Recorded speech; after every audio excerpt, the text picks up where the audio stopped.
We know the Earth is warming, but some places have warmed up faster than others. Our changing climate is often illustrated with maps like this one from NASA's Goddard Institute for Space Studies. But visual representations are not the only way we can chart the geography of global warming.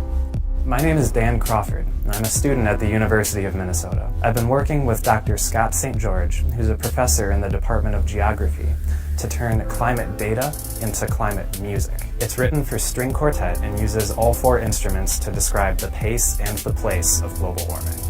We've asked students from the University of Minnesota's School of Music to perform the piece, and also to help explain how we turned 135 years of thermometer measurements into music. The cello matches the temperature of the equatorial zone. The viola tracks the mid-latitudes. And the two violins separately match the temperatures of the high latitudes and the Arctic. The pitch of each note is tuned to the average annual temperature of that region. So a really low note on the cello means the equatorial zone was cold that year. And a really high note on the violin means warm weather stretching across the Arctic.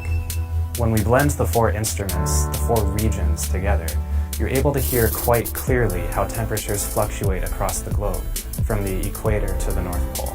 And if we start the performance in 1880 and end at the present, you can hear how much temperatures have increased and what regions have warmed the most.